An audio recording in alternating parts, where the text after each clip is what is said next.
Okay, dengar? Dengar Wan. Okay. Bismillahirrahmanirrahim. Assalamualaikum warahmatullahi wabarakatuh. Selamat datang kepada semua yang sudi join kami punya sedikit talk bagi program Sulam, iaitu program Product Lotion Inovasi Microflora and Rich Body Care. Sebelum tu saya nak cakap terima kasih kerana tengah hari macam ni boleh join kita orang punya ni, kita punya meet, kita punya Zoom untuk kita orang bentang apa pasal kita orang punya produk inovasi. Pertama sekali petang ni kita bukan nak buat lecture ke ataupun nak buat apa-apa yang serius lah, bukan yang berat-berat. Kita just nak sembang-sembang, kita nak buat perkongsian ataupun promote kami punya produk. Just kita tersantai je. So petang Jumaat ni tersantai. Lepas tu nanti pembentang-pembentang pun saya harap kamu semua boleh bentang dengan sesimpel yang boleh lah, bukan dengan term yang berat-berat. So pertama sekali saya nak kenalkan diri dan lepas ni saya akan minta peminta-peminta perkenalkan masing-masing. Boleh buka kamera semua. Lepas tu pertama sekali nama saya Tuan Muhammad Irwansyah bin Abdul Rahim, pelajar Diploma Microbiology semester 5 ataupun semester yang terakhir. Jadi siapa-siapa pembentang boleh start dulu kenalkan diri kepada peserta. Kita boleh start dengan Arifah.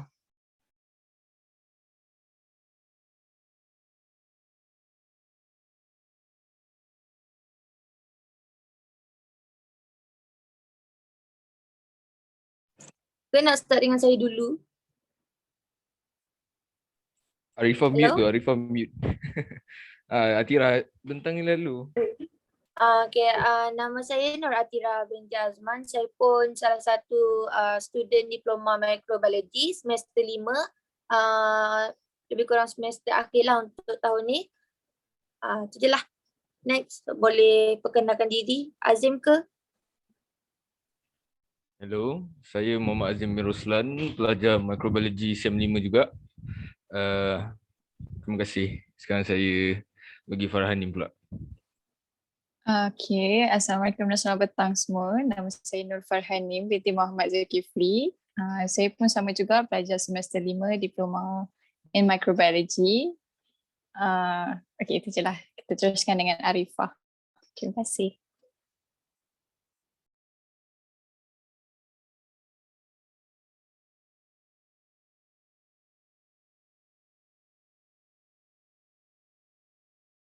Arifah tak ni unmute dah. Tak dengar suara. Okay. Assalamualaikum warahmatullahi wabarakatuh. Selamat petang. Nama saya Siti Nur Arifah binti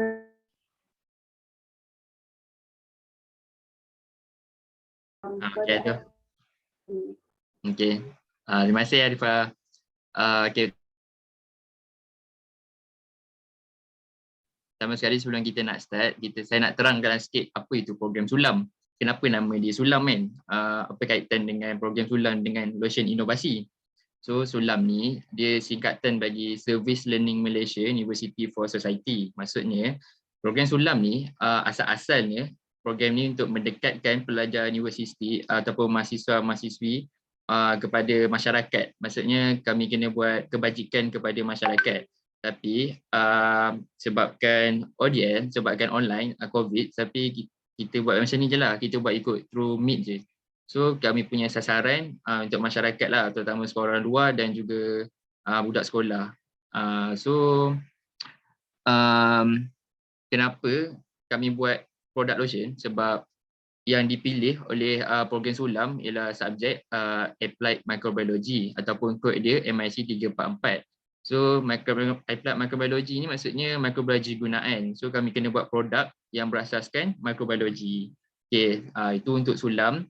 So lepas ni saya akan terangkanlah sikit apa itu kos kami, semua Universiti Kuala Pilah ni kat mana semua. So saya nak cerita sikit.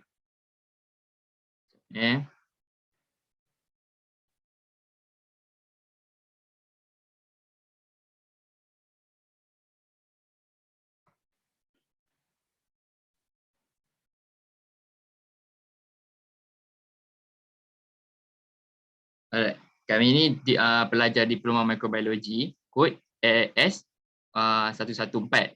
So dia diploma microbiology ni bertempat di kampus Kuala Pilah Negeri Sembilan. Masa kami masuk awal-awal dulu, diploma microbiology ni ada satu je dekat Malaysia, kat satu universiti, iaitu kat sini je lah, dekat UiTM Kuala Pilah ni. Tapi buat masa sekarang saya tak tahu, maybe akan ada juga universiti lain yang dah sediakan diploma microbiology ni. So diploma microbiology ni dia ada 5 semester, dan dia tak ada LI, tak ada apa panggil apa, practical, dia tak ada latihan industri. Dia ada 5 sem tu, maknanya 5 sem tu belajar dia, tak ada habis sampai 5 sem. So antara salah satulah subjek yang ditawarkan, kursus yang ditawarkan semasa ambil diploma microbiology ni, salah satu dia cell biology, general microbiology yang korang boleh tengok kat sini, ada medical microbiology, general. So microbiology ni dia versatile, maksudnya dia belajar semua benda dari medical, pokok-pokok, plant, ataupun environment, ya asalkan benda tu berkaitan dengan microorganism. Maksudnya benda-benda yang halu-halu kecil-kecil macam virus, bakteria ataupun fungi.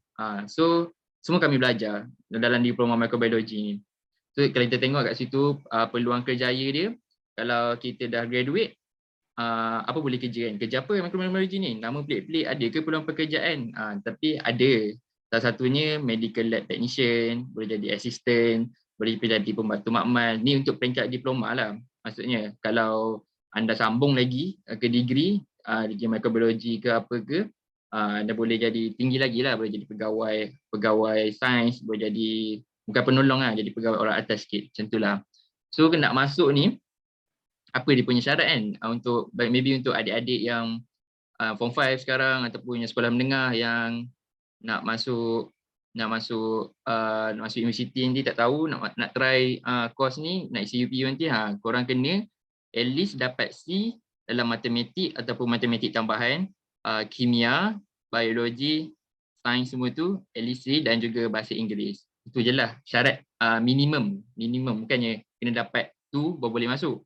Maksudnya minimum kalau korang dapat ni, korang boleh layak apply untuk course ni, course diploma microbiology. Okay, next.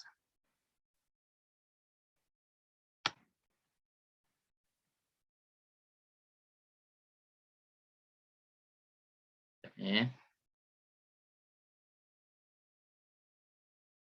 problem sikit.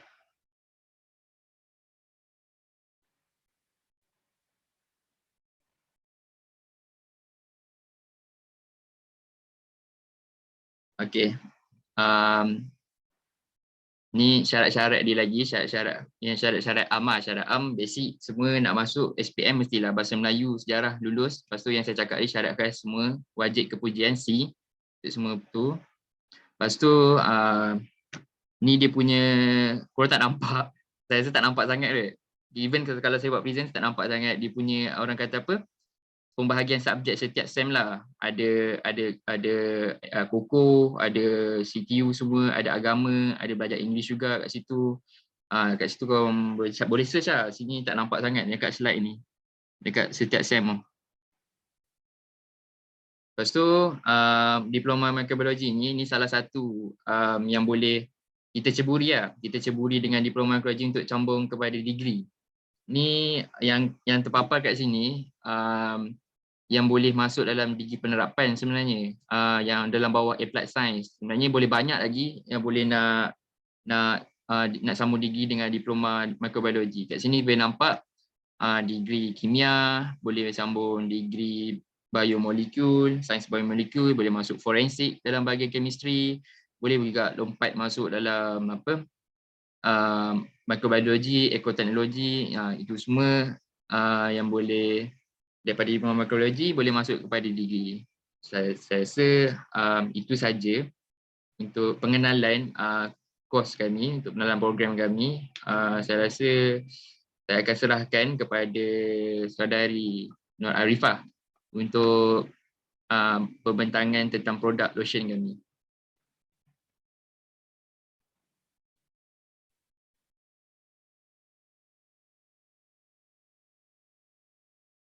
Okay. Arifah, silakan. Tolong share screen. Okay. Ya, Assalamualaikum dan selamat petang. Hari ini kita mulakan kita punya pembentang.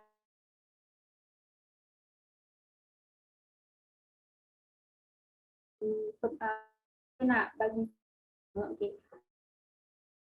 Tak ni idea untuk kami belum ada lagi. Tujuan kami buat presentation ni adalah untuk supaya kalau inovasi kami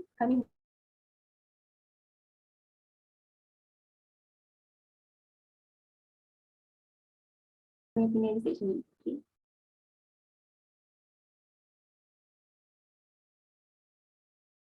Ini sahaja dulu. Okay, untuk hari ini 4 komponen yang kami akan. Yang pertama tentang pengenalan dan sejarah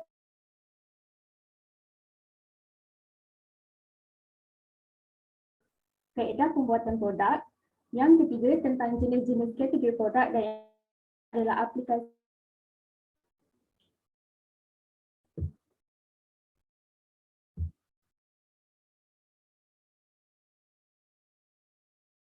Sorry, boleh dengar ke saya? Kurang jelas Arifah. Boleh. Dia lekat-lekat.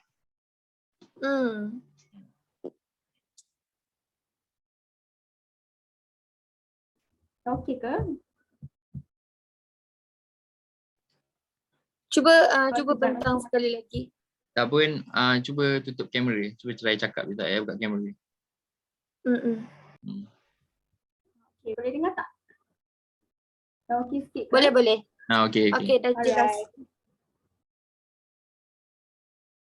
Kita start daripada mana ni? Tadi tak clear dekat mana? Dari awal kot.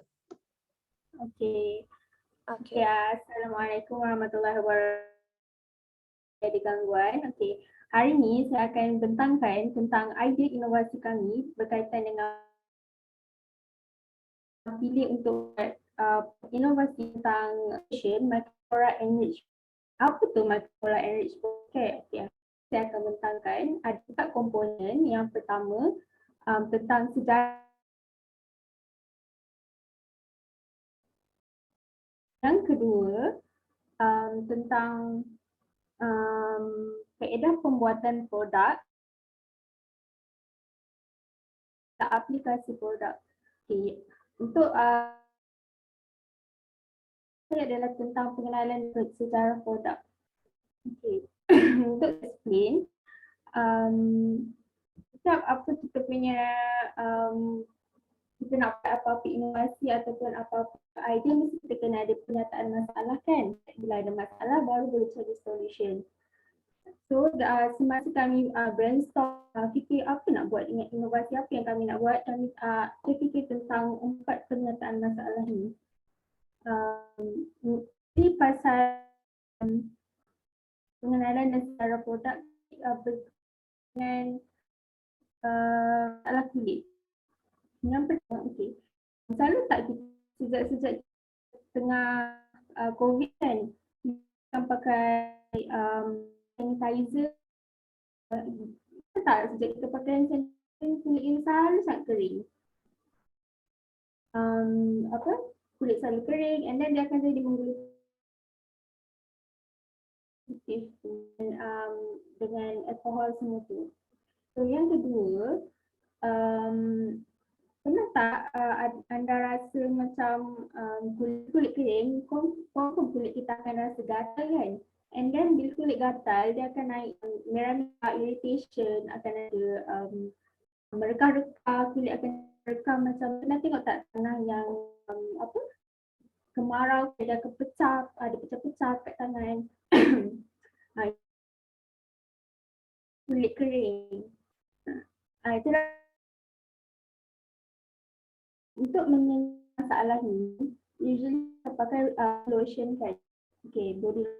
Tapi this time around, kami ada buat satu inovasi di mana lotion ni ada infused dengan flora ataupun kita panggil prebiotic or probiotic.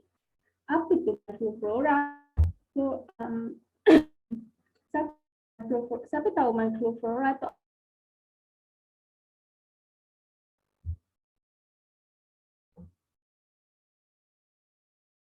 okay. Tak apa, okay. Microflora adalah apa yang normal flora ataupun populasi normal bakteria baik mikroorganisma yang lain yang ada dekat atas permukaan kulit kita, which means dia hidup dekat atas kulit kita sama seperti orang lain, sama seperti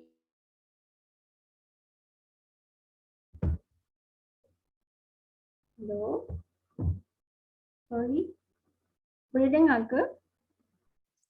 Boleh Arifah. Okay, sorry. Okay, apa? Sorry, tadi dekat mana? Microflora ni adalah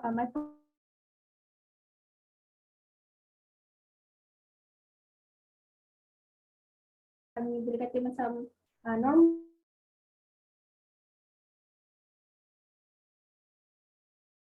micro, dia akan pada asalnya dia tak memberi apa-apa kesan yang langsung kepada, tapi keadaan tu boleh berubah dalam beberapa, which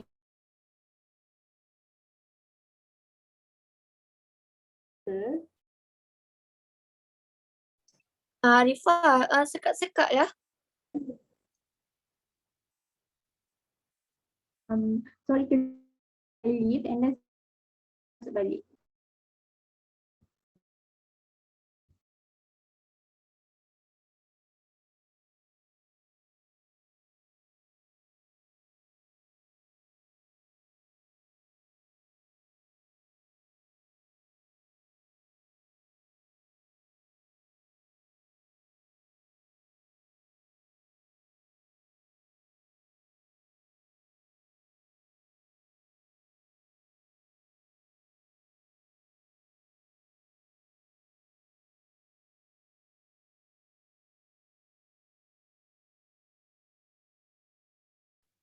Sorry, ada masalah teknikal.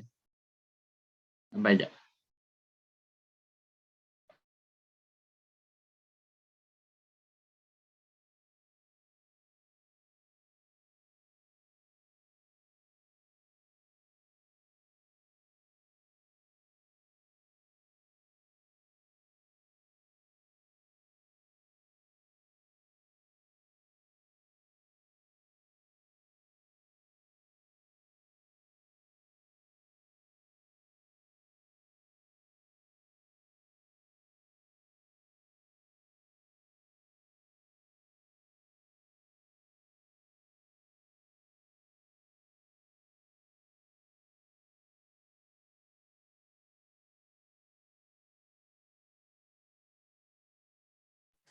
Irwan, boleh tolong accept Arifah tak? Dia nak masuk, dia nak join Zoom ni.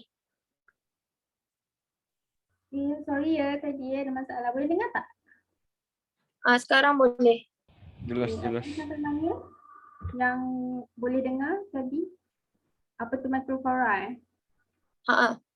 Okay. Apa tu microflora? Alright. Microflora ni adalah rantaian mikroorganisma, pelbagai jenis spesies mikroorganisma yang hidup dekat permukaan kulit kita ataupun permukaan mucus, seperti dalam rongga mulut, usus besar, anus dan vagina. Okay. Microflora ni pada asalnya dia ada mempunyai hubungan komensal ataupun hubungan yang tak memberi sebarang kesan baik ataupun kesan buruk secara langsung dekat perumah ataupun host lah kita sebagai perumah kepada microflora. Alright.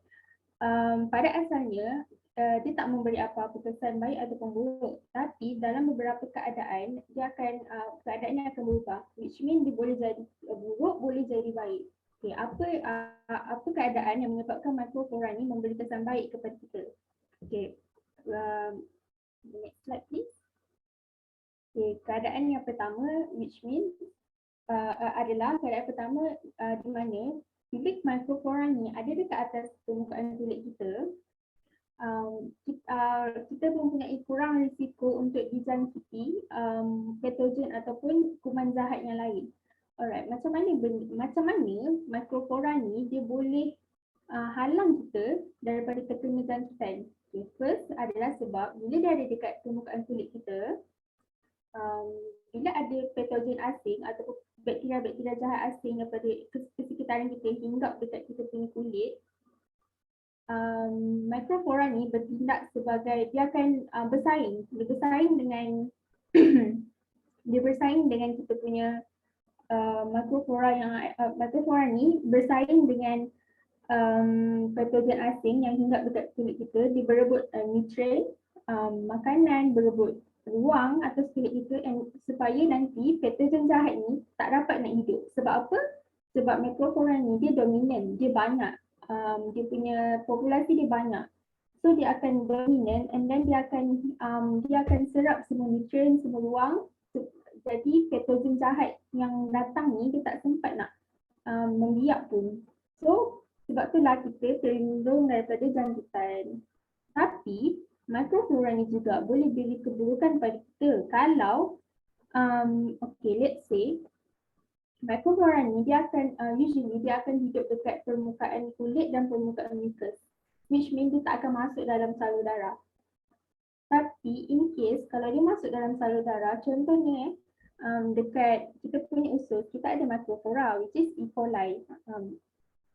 Tapi kalau E. coli ni, let's say kita punya usus ada pendarahan, E. coli masuk dalam usus kita, dia akan menyebabkan jangkitan dan boleh menyebabkan inflammation yang menyebabkan keadaan yang lebih teruk lah. Contohnya macam bernanah, ada ulcer and so on. Sebab itulah microflora ni dia boleh jadi baik, boleh jadi buruk. Tapi secara direct ni, maksudnya dia ada dekat kulit kita ni, dia tak boleh kesan apa-apa pun. Tapi let's say kalau kita terluka, kalau kita makan broad spectrum antibiotik, sebab apa broad spectrum antibiotik ni boleh menyebabkan secondary infection? Sebabkan broad spectrum antibiotik ni dia bunuh semua jenis bakteria, termasuk bakteria baik yang ada dekat badan kita. Okay, that's why itulah kebaikan dan keburukan microflora. Okay, next slide. Okay, apa kesan kalau populasi microflora ni tak seimbang? Okay, bila populasi microflora ni tak seimbang, macam saya cakap tadi lah, kita punya tubuh badan kita akan lebih terdedah dengan dijangkiti patogen jahat. Patogen ni adalah agen yang membawa penyakit lah, mikroorganisma yang menyebabkan penyakit. Okay. Sebab bila diorang ada dekat atas permukaan kulit kita tapi microflora tak ada, diorang tak boleh dah nak bersaing dengan microflora. Diorang just duduk, lekat and then membiak, gunakan nutrien yang ada dekat skin. So dia jadi macam dia tak perlu nak bersaing apa-apa, senang je lah urusan dia nak membesar, nak membiak. Sebab itulah pentingnya kita kena jaga keseimbangan microflora yang ada dekat dalam kulit, dekat atas permukaan kulit dan juga yang ada dekat kita punya tubuh badan. Next slide. Sebabkan tu kami ada ada idea untuk buat microflora enriched body care. Okay, siapa kat sini pernah dengar moisturizer ataupun any skincare yang gunakan prebiotic ataupun probiotic? Pernah dengar tak?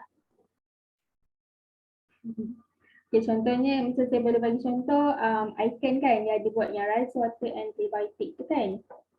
Cik Iman, okay bagus Iman ada.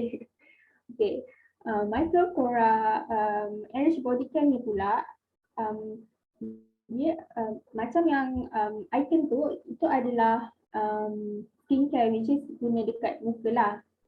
Tapi microflora enriched body care ni adalah lotion ataupun body cream, dan body butter yang bisa digunakan untuk kulit, untuk badan lah. Sebab kalau skincare usually amount sikit kan. So kalau kita nak guna dekat badan akan jadi macam mahal satu and then tak cukup lah kan. So kami buat lotion yang tekstur lebih mudah orang panggil apa? Mudah nak spread kan, mudah nak ratakan dekat kulit and then kuantiti yang lebih banyak tapi kualiti dia pun tak sama lah. Okay, apa function bakteria baik dan prebiotik ni? Okay, bakteria baik ni macam saya cakap tadi, bakteria baik adalah untuk kita gantikan mana-mana microflora yang tak cukup dekat kulit kita supaya dia kekal seimbang. Sebab apa? Sebab macam saya cakap tadi lah, supaya akan ada yang boleh tolong kita untuk halang daripada terkena pathogen. Microflora ni ibarat first line defense lah. Kalau dekat dalam imunologi, kalau kita belajar, kita ada 3 defense line. Which mean yang pertama kulit kita lah, dekat kulit ni ada microflora, itulah kita punya defense line untuk halang daripada terjangkit penyakit lah. Okey. Produk ni juga sesuai digunakan bagi mereka yang mengalami masalah pada lapisan terluar kulit ataupun yang kita selalu dengar orang kata skin barrier kan. Ada orang kata skin barrier rosak. Kalau skin barrier rosak, nanti kulit itu senang naik jerawat, senang kena infection, senang naik merah-merah, irritation. Sebab apa? Sebab skin barrier rosak lah. Apa maksud skin barrier rosak tu? Which means kita punya lapisan kulit ni, skin barrier ni dia tak ada pelindung dah. Sebab itulah pentingnya kita jaga skin barrier ni. Sebab apa-apa pun bila kita jaga skin barrier dah senang nak jaga benda lain. Contohnya macam kita nak hilangkan parut ke, nak kurangkan masalah jerawat ke, semua dah jadi senang sebab skin barrier kita dah kukuh. Okay. Lagi satu, produk ni juga sesuai untuk orang yang over exfoliate.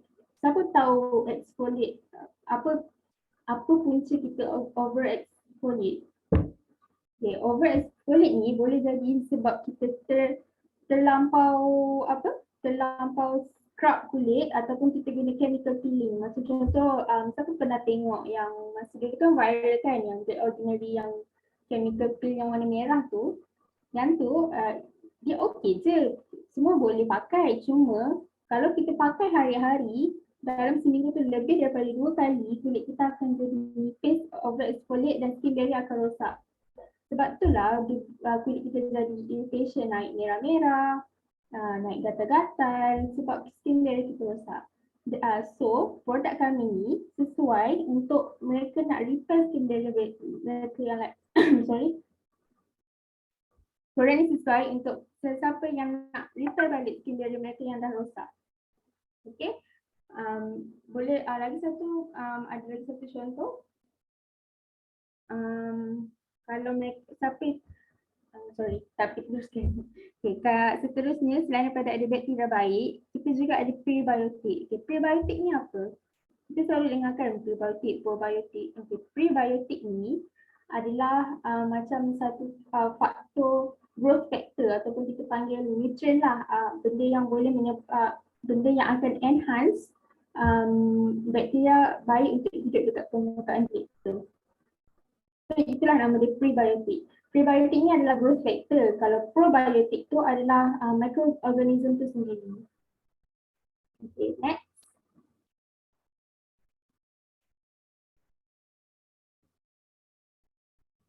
Okay, next. Ini adalah label produk kami. Physical produk kami akan nanti Pak Atira akan cerita. Cuma saya nak terangkan sikit. Ini adalah label produk kami. Okay, kami punya nama brand adalah Lora Lotion. Kenapa Lora? Sebab microflora. Okay, microflora enriched lotion. So itulah nama produk kami. And then dekat label kami akan ada ingredient sebab itu penting. Apa-apa kita beli, apa-apa skincare, apa-apa body care pun mesti tengok ingredients dulu sebab takut ada apa-apa ingredients yang tak sesuai dengan kulit kita. And then dekat bawah ingredients tu kami ada dekat instruction untuk supaya senang untuk pengguna macam mana nak apply produk ni dekat badan orang.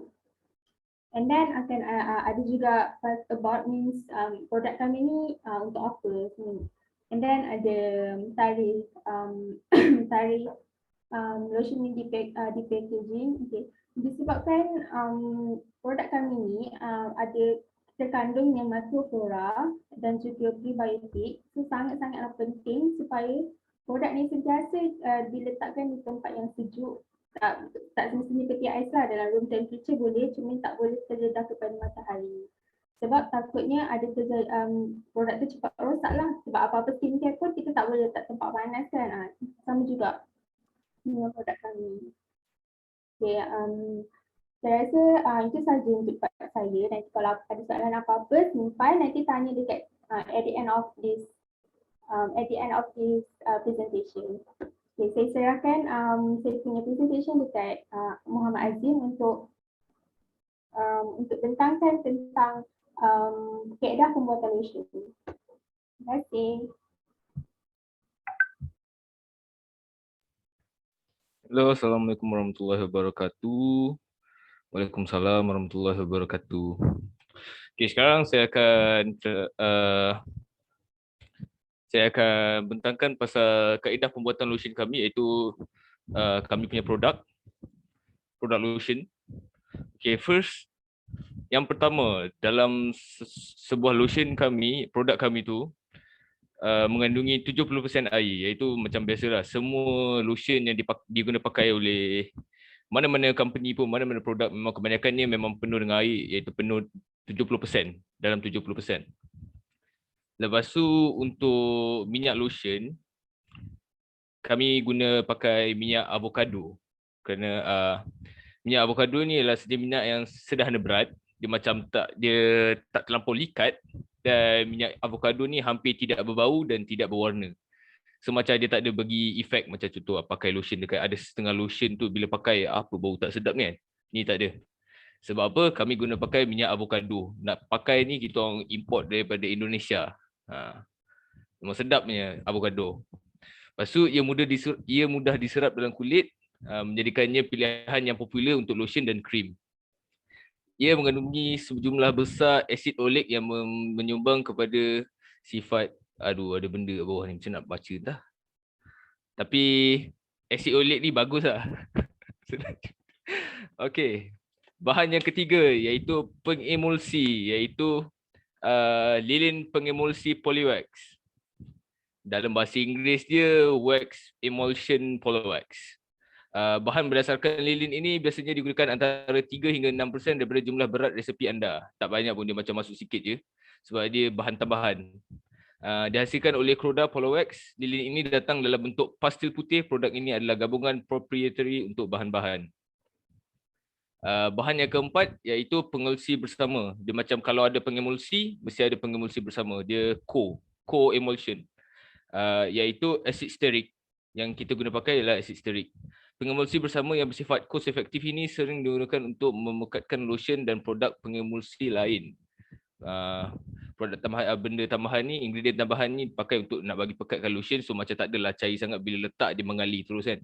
Yang bagi nampak pekat, nampak macam betul-betul krim, kita pakai acid stearic. Acid stearic berasal daripada sayur-sayuran dan juga boleh digunakan untuk mengeraskan sabun pada kadar 5%. Tapi kita tak pakai banyak sangat sebab nanti dia terlampau keras. Untuk lotion dan krim disyorkan untuk digunakan sekitar 2 hingga 5%. So bagi produk kami mungkin pakai 3% je. Okey, untuk yang seterusnya, bahan pengawet. Setiap lotion mesti ada bahan pengawet. Kalau tak tahan lama. Kalau tak, boleh tumbuh bakteria, boleh tumbuh fungi. So macam tak nak bagi rosak, kita mesti letak bahan pengawet.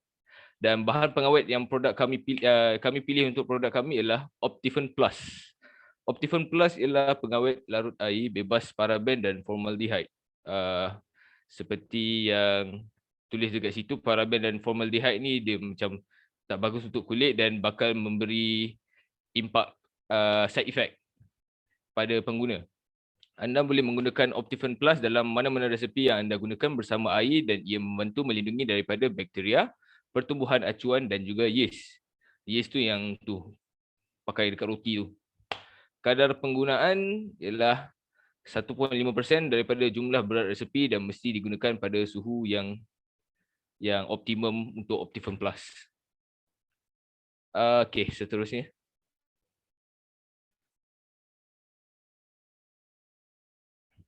Okey, ini adalah kami punya probiotik yang kami pilih. iaitu microflora yang kami pakai untuk kita orang punya lotion ni, produk lotion kita ni. Kita orang pilih Staphylococcus epidermidis. Ni untuk kira macam bahan tambahan lah. Yang tadi tu bahan-bahan untuk buat lotion dia. Yang ni bahan yang kita pakai untuk letak kira microflora yang kita pakai untuk lotion ni. Staphylococcus epidermidis ialah bakteria gram positif dan salah satu daripada lebih 40 spesies yang daripada genus Staphylococcus. Ia adalah sebahagian daripada flora manusia, biasanya flora kulit. Tadi Arifah ada terangkan pasal microflora kan. Kulit kita ni memang penuh tau dengan microflora, dengan mikroorganisma macam bakteria semua. Dan Staphylococcus epidermidis ni adalah salah satu daripada apa yang ada dekat badan kita. Dan tujuan kita orang pakai Staphylococcus epidermidis ni dekat kita orang punya tu sebab kita punya produk, sebab kita orang nak bagi tambahkan banyak lagi Staphylococcus epidermidis ni, sebab dia antara microflora yang kira bagus lah antara yang lain. Sebab macam saya tulis kan, modelin larut fenol yang dihasilkan oleh Staphylococcus epidermidis ditunjukkan secara selektif menghalang patogen kulit seperti Staphylococcus aureus dan Streptococcus kumpulan A dan bersama-sama dengan peptida antimicrobial host meningkatkan penghapusan patogen tersebut. Seperti yang ada tulis kat sini semua, itu semua ialah patogen kulit. Dia boleh memberikan infeksi. So dengan adanya Staphylococcus epidermidis yang macam dominan dekat kulit kita, dia bakal berikan keselamatan lah, kira macam safety. Lepas tu hasil kaji selidik yang sangat baru-baru ini melaporkan bahawa Staphylococcus epidermidis ni juga boleh melindungi daripada neoplasia kulit melalui penghasilan 6N hydroxaminopurin, molekul yang menghalang aktiviti polimerase DNA. So yang tu adalah aktiviti-aktiviti bakteria untuk memulakan infection. So kira macam Staphylococcus epidermidis boleh menghalang je lah. Lepas tu asid butyric yang dikeluarkan oleh Staphylococcus epidermidis ni membenarkan sel stem yang berasal dari adiposa untuk dipecahkan kepada adiposit dan pengumpulan lipid dalam sitoplasma mengakibatkan peningkatan lapisan dermis. Lapisan dermis, okey. Ni kulit kami kan, kulit kita. Dermis adalah level yang atas sekali. Kira paling atas sekali dekat kulit kita ialah dermis. Bawah ada epidermis kan. Dermis ialah yang atas sekali dan kira our first layer of protection lah. So kalau lagi tebal kita orang punya dermis, lagi tinggilah dia punya protection. Okey, seterusnya.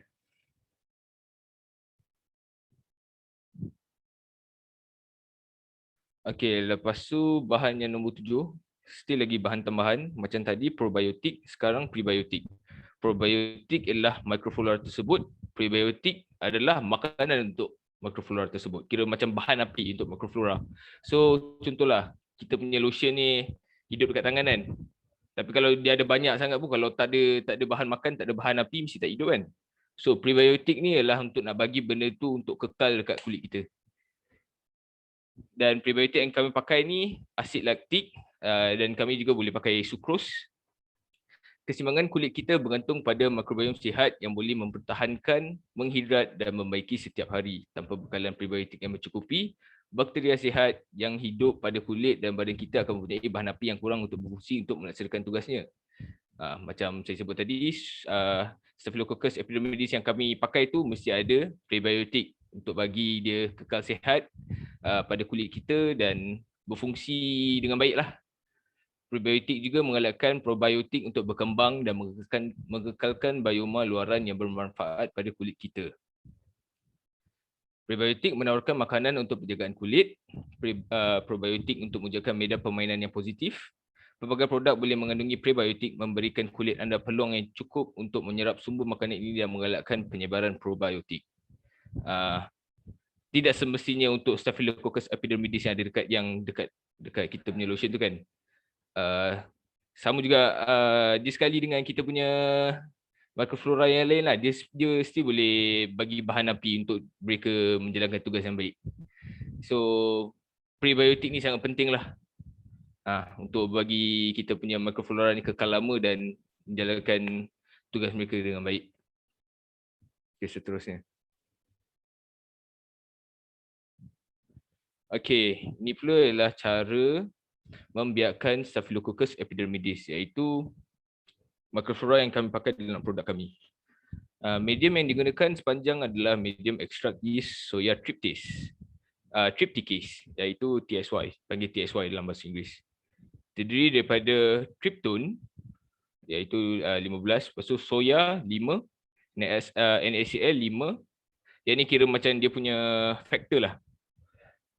Extract yeast 3, K2HPO4 ni apa tak nama dia, saya tak ingat. Tapi itu 2.5, glukosa atau glukos 2.5 dan pH akhir adalah 7. Untuk plat separa pepejal agak-agak telah ditambah kepada TSY pada 15 gram per liter. Mengikut kesesuaian rifampicin antibiotik telah ditambah kepada TSY pada kepekatan akhir 5 mikrogram mililiter. Sel Staphylococcus epidermidis telah disediakan untuk proses pertumbuhan dalam 1 malam. Kira kita dah letak dia semua dalam medium semua, lepas tu kita akan biarkan dia dalam 1 malam untuk dia hidup dan membiak dalam medium cecair TSY dan lengkap penentukaran dibina mengaitkan ketupatan optik pada 660 nanometer kepada titer sel yang berdaya maju. Putus semalaman itu kemudian dicairkan dalam TSY kepada kepekatan 108 CFU per mililiter sebelum digunakan. Lepas itu digunakan pada bahagian bawah. Kira yang ni kalau saya terangkan pun tak semua faham sebab yang ni kira kerja lab. So saya ringkaskan je lah. Kira benda ni setakat cara untuk kami membiakkan produk, membiakkan Staphylococcus epidermidis untuk kami masukkan dalam produk kami lah, lepas tu kita jual. So macam ni, macam kita nak bagi orang nampak lah macam mana kami buat benda ni. Kira bukannya semua Staphylococcus epidermidis ni kita beli daripada orang yang jual. Ada yang kami buat sendiri, ada yang kami grow dia sendiri. Okey, saya rasa itu saja saya punya part. Kan lagi? Okey, itu saja. Saya serahkan kepada Atirah. Alright, terima kasih. Okay, thank you Azim. Assalamualaikum dan selamat petang. Before tu saya nak ucapkan terima kasih kepada kawan-kawan kakak saya Mini sebab dah sudi join kita orang punya talk pada petang ni. So sekarang saya akan lanjutkan pembentangan ni tentang jenis kategori produk. Okay, dalam jenis kategori produk ni terdapat 2 perkara yang saya akan bahaskan. Yang pertama adalah saiz produk yang akan dipasarkan dan juga tekstur produk yang akan dipasarkan. Okey, bagi saiz produk lotion yang kita orang akan pasarkan nanti terdapat 3 saiz iaitu 87 ml, 237 ml, 355 ml. Maknanya kita ada 3 saiz iaitu kecil, sederhana dan besar. Okey, boleh next slide. Okey, secara ringkasnya harga produk yang telah dipaparkan sekarang ni, okey, yang kecil RM35.90, maknanya harga tu paling low ataupun boleh dikatakan harga yang paling murah. Yang kedua untuk sederhana RM79.90 dan yang paling besar RM104.90. Okey, ketiga-tiga saiz produk ni dia mempunyai pros dan cons-nya tersendiri. Sebagai contoh, bagi saiz 87 ml, pros bagi saiz ini adalah harganya murah serta senang untuk dibawa ke mana-mana sebab saiznya kecil. Boleh cakap macam travel friendly lah. Tapi cons-nya adalah saiz ni akan cepat habis dalam masa 1 hingga 2 bulan penggunaan sahaja. Sebabnya dia kecil kan. So jadi cepat habis. Okay, bagi saiz sederhana dan besar iaitu 355 ml dan 237 ml, harga bagi saiz ini agak mahal atau boleh dikatakan standard price lah dalam drugstore ataupun tempat-tempat yang lotion kita boleh dapatkan. Namun dengan saiz ni penggunaan kita sebagai consumer atau pengguna boleh menggunakannya dalam jangka masa yang panjang 3 hingga 6 bulan sebab kuantitinya banyak. Okay, ketiga-tiga saiz produk ni membolehkan semua orang untuk membelinya kerana harga produk bermula dari harga yang murah hingga ke standard price. Yang bermaksud kami boleh memasarkan produk ini kepada semua pengguna dari lapisan pendapatan. Contohnya kita nak guna produk ni tapi macam kurang bajet kan. So kita boleh start dengan harga yang paling murah iaitu RM35.90 sampai harga yang paling mahal RM104.90. Maknanya semua orang boleh dapatkan lotion ini.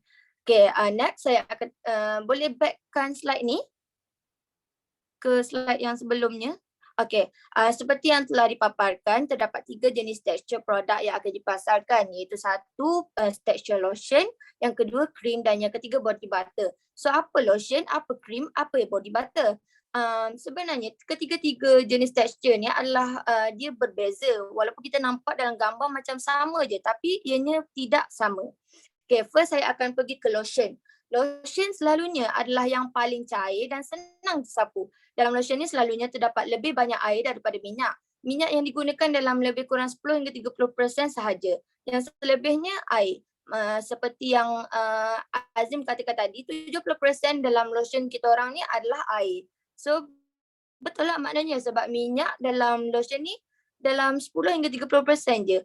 Persentage yang lain adalah 70% air. Okay, memandangkan minyak adalah komponen penting dalam satu body product, adalah penting untuk kita pastikan minyak yang digunakan untuk membuat lotion adalah sangat memanfaatkan kondisi yang kita sedang cuba selesaikan. Contoh kita nak baiki kita punya skin barrier kan. So dalam kategori minyak, kita mempunyai 3 jenis kategori iaitu minyak yang ringan, minyak medium dan yang berat.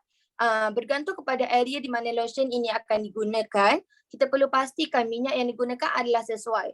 Olive oil, okay sorry ini ada slide. Olive oil contohnya adalah minyak yang dikategorikan dalam kategori minyak berat. Jadi apabila menggunakan olive oil di dalam lotion, ia akan menyebabkan kulit kita rasa sangat berminyak dan susah untuk disapu. Bagi lotion seperti ini adalah lebih elok digunakan di kawasan kulit tebal atau badan dan bukannya tangan. Okey, jadi kita kena fahamlah diri kita, kita kena tahu apa yang kita nak baiki dalam badan kita, dekat mana benda yang kita nak cure, macam mana, dekat mana bahagian kulit yang kita nak sembuhkan. Jadi sekiranya kalau nak sembuhkan dekat kawasan yang kulit tebal atau bukannya tangan, kita pergilah, kita ambil tekstur yang lotion. Okay, next. Krim. Krim pula adalah lebih pekat daripada lotion. Kalau lotion tu dia macam ringan kan. Kalau krim dia lebih pekat. Okay, kalau krim ni dia lebih sesuai digunakan oleh orang yang berkulit kering atau di kawasan kulit tebal seperti di peha dan siku. Samalah juga macam saya cakap tadi, kita kena tahu diri kita macam mana, dekat mana kita nak guna kulit kita, combination apa ke, kulit kering ke. Jadi kita kena tahulah. So that kita boleh pilih nak guna lotion ke, krim ke, body butter. Okay, kalau yang krim ni dia sesuai kepada orang yang berkulit kering dan juga untuk digunakan di kawasan yang kulit tebal. Okay, apabila membuat krim selalunya kita akan menggunakan solid butter seperti shea butter, mango butter dan cocoa butter bersama dengan minyak cair seperti olive oil, avocado oil dan etc. dan lain-lain lagi. Air di dalam krim juga adalah kurang daripada di dalam lotion. Okay, next saya akan bahaskan tentang body butter. Body butter ni adalah moisturizer yang paling pekat. Dalam ketiga-tiga jenis tekstur ni, body butter lah yang paling pekat. Ianya selalu digunakan di kawasan yang sejuk untuk memastikan kulit tidak kering. Contohnya kalau kita sambung belajar ke luar negara ke, tempat-tempat yang 4 musim, ada tempat sejuk, kita boleh beli body butter ni untuk digunakan waktu musim sejuk. Kalau dekat negara kita ni dia kurang sesuai lah sebabnya negara kita panas, jadi ia akan menjadikan kulit rasa melekit. Okay, jika ingin guna body butter ni, ia lebih sesuai digunakan pada waktu malam. Kalau nak guna juga body butter ni, maknanya kita tak sukalah lotion, tak sukalah cream, nak guna juga body butter. So boleh, tapi lebih baik digunakan pada waktu malam sebab siang hari dia akan menyebabkan kering, kulit tu jadi tak melekit lah, tak best untuk kita guna. Dan juga untuk body butter ni formulasinya juga mempunyai paling sedikit air dikomparekan oleh formulasi dekat lotion dan juga krim. So itu saja perbezaan lotion, krim dan juga body butter. Boleh faham ke setakat ni? Boleh. Okay. Thank you. Okay, itu saja daripada saya. Saya akan serahkan presentation ni kepada kawan saya, Anim. Thank you. Okay, Assalamualaikum, Bismillahirrahmanirrahim. Sekarang saya akan terangkan tentang aplikasi produk kami. Okay, macam body care lain, macam kita tahu lotion atau body butter atau body cream, cara penggunaan umumnya macam kita tahu kita cuma perlu sapukan atau oleskan kepada mana-mana bahagian yang kita nak lah kan. Okay, macam kita tahu. Okay, dan untuk produk kami ni, bukan saya sarankan. Melalui bukan kajian, what's the word? Okay lah, kami sarankan Pemerhatian. untuk pemerhatian. Okay, kami sarankan penggunaan optimum lah sebanyak 2 kali sehari, setiap pagi dan malam. Okay, ini saranan kami kerana setiap pagi dan malam tu biasanya kita akan mandi. Bila kita mandi, kan bila kita guna sabun, badan kita akan, bukan badan kita akan, macam sabun tu akan singkirkan minyak berlebihan yang ada dekat badan kita kan. Dan kotoran lah sekali. Okay, jadi sebabkan kandungan yang ada dalam lotion kami ada macam tadi kawan saya Azim mention ada avocado oil kan. It's good for your body macam untuk kembalikan balik macam kelembapan kulit. Okay. Selain tu, okay lah, ini pun amaran general. Lotion ni hanya untuk kegunaan luar sahaja. Okay, bahagian badan luar sahaja. Elakkan bersentuhan dengan mata, mulut atau luka terbuka. Lagi satu sebab produk kami ni dikayakan dengan probiotik dan prebiotik. So perlu lebih berhati-hatilah untuk pastikan dia tak terkena bahagian macam mata atau termasuk dalam mulut ataupun bahagian-bahagian lain macam sebab macam perempuan kita ada vaginal opening kan, to make sure the product tak guna untuk kat bahagian-bahagian macam tu sebab dia more sensitive daripada bahagian-bahagian lain. Okay, untuk luka terbuka pun sama sebab kita ada kandungan probiotik, so kita tak nak microflora yang supposed to bring kebaikan, benefit kepada kita jadi benda lain pula kan. So make sure that things. Okay, seterusnya tu saya tulis dapatkan konsultasi doktor dengan segera jika berlaku sebarang iritasi selepas penggunaan sebab kita tak tahu ada orang yang dia ada allergic or sensitif kan kepada kandungan yang dalam ni. So macam itulah. Okay. Seterusnya,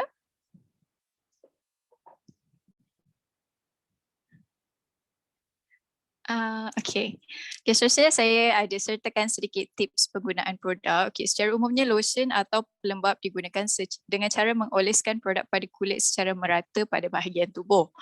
Okay, dan untuk mengoptimalkan kebaikan daripada lotion ini, pengguna disarankan untuk membersihkan sebarang kotoran atau debu yang melekat pada kulit. Ini macam yang saya mention tadi.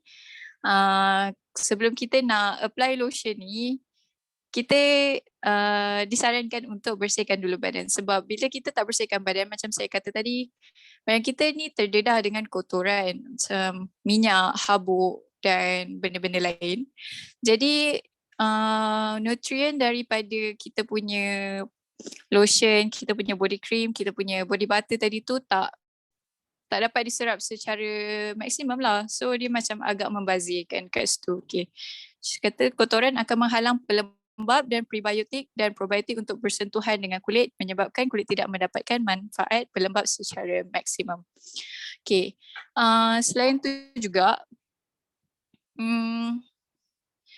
tips lain, okay, terutama sekali untuk mereka yang ini berkenaan dengan amount, macam banyak mana kita nak apply produk tu pada kulit kita kan. Okay, supposedly kalau produk macam pelembab untuk kulit ni, kita tak perlu apply terlalu tebal. Terutama sekali sebab kita ada perkenalkan 3 jenis texture kan. Kita ada lotion, kita ada cream dan kita ada body butter. Okay, yang membezakan ketiga-tiga ni adalah kandungan stearic acid yang menentukan kelikatan produk tu. Okay. Dan yang paling tinggi macam kita tahu body butter, body cream dan yang paling rendah kepekatannya ialah lotion. Okey, kandungan stearic acid ni dia tidaklah terlalu komedogenik. Macam yang kita tahu komedogenik yang menyebabkan pori-pori tersumbat kan, tapi dia masih ada risiko untuk berlaku benda tu. Jadi saranan daripada pihak kami juga untuk apply produk ni tak perlu terlalu tebal, walaupun sebab tu kita perkenalkan 3 jenis texture untuk memastikan setiap pengguna tak perlu nak, contohnya ada orang berkeperluan kulit dia kering kan, jadi dia tak perlu beli your produk jenis lotion dan apply terlalu banyak. Macam tu lah, jadinya dia macam adil lah untuk semua orang, untuk semua jenis kulit macam tu. Okay. Jadi saya rasa itu je, ringkas je daripada saya untuk aplikasi penggunaan produk ni. Okay, sekian, terima kasih. Okay ke, jelas ke? Ada apa-apa nak tanya atau macam kurang jelas? Q&A, ada apa-apa nak tanya? Kalau malu nak buka mic, dekat chat box pun tak apa. Terima kasih. Thank you siapa yang aktif dekat chat box. Thank you so much. Kalau ada apa-apa nak tanya, boleh je type dekat chat box tu, kita orang boleh jawab apa yang termampu. Betul. Okay, back to Irwan. Pengurusi majlis kita pada hari ini. Ya, habis lah. Tak ada Q&A. Tak ada orang nak tanya soalan. Ada ke nak tanya macam mana ke, tak clear. Okay. Kalau tak ada, Let's start hari ni. I mean topik hari ni. kalau tak ada, kita nak explain lah kan apa yang kena buat lepas ni. Dia kan explain lah macam, okay, first kali minta korang isi form untuk feedback lah. Untuk feedback kami punya program petang ni, ada dekat chat box, korang boleh isi nanti.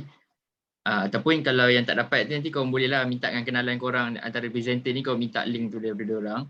Lepas tu kami minta tolong untuk record video feedback dalam 10 second macam tu. Maksudnya selfie, ala-ala nak selfie kan. Contoh nak buat IG selfie lah. Ala-ala tu cakap, best presentation ni. Okay, macam tu pun dah okay dah. Lebih kurang macam tu lah. tak perlu nak ada setup elok-elok pun. Just record, just korang cakap je video ni best. Video ni pula, program ni best.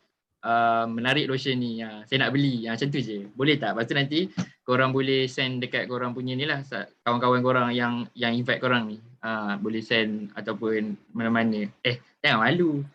Kalau tak nak tunjuk muka pun macam mana nak cakap? Siapa ke tak tunjuk muka? Pakai mask.